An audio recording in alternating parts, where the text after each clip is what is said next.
Ternyata Pertamax dari tahun 2018 hingga 2023 adalah Pertalite oplosan. Kenapa sih hal sebesar ini harus bohong? Emang benar. Ternyata selama ini kalau kita beli Pertamax, yang kita dapat adalah Pertalite oplosan dengan versi tanpa antri.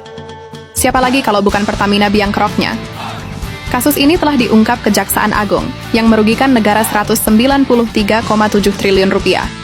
Permainan blending atau oplosan Pertalite jadi Pertamax, secara masif ini adalah salah satu penyebab BBM di Indonesia melambung tinggi harganya. Modus operasi korupsinya ini bikin kaget semua pihak. Pasalnya, para oknum pelaku mengirimkan bensin Pertalite ke depo, dan di depo Pertalite ini di-blending atau dicampur bahan lain, sampai mirip Pertamax. Realitanya, senyawa BBM hasil blending malah merusak mesin kendaraan bermotor jenis apapun. Banyak kasus dari mogok hingga turun mesin akibat menggunakan Pertamax oplosan ini, yang terjadi antara tahun 2018 hingga 2023. Namun masyarakat tidak perlu khawatir.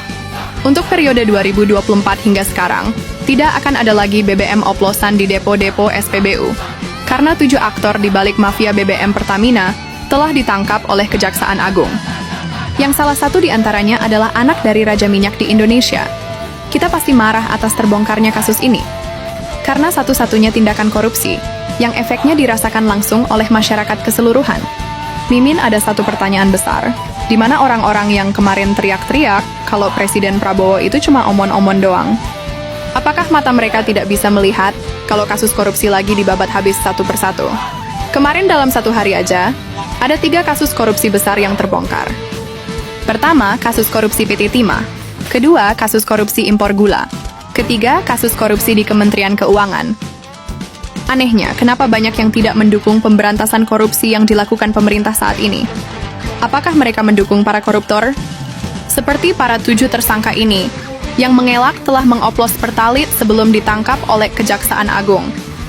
Tidak betul bahwa untuk Pertamax ini adalah produk oplosan, karena kita tidak melakukan hal tersebut. Dan tadi juga kami jelaskan bahwa di terminal-terminal storage di Pertamina Patraniaga tidak terdapat fasilitas blending untuk produk gasolin. Yang ada adalah fasilitas penambahan aditif dan pewarna. Namun, bagaimana menurut kalian? Tulis pendapat kalian di kolom komentar. Terima kasih. Ditemukannya fakta bahwa RS selaku Dirut Pertamina Patraniaga melakukan pembayaran terhadap pembelian RON 92. Jadi kalau RON 92 itu kan, itu yang kita ketahui pertama. Tetapi barang yang datang itu di bawah RON 92. Nah, ada yang 88 misalnya. 88 itu berarti premium, 90 Pertalite.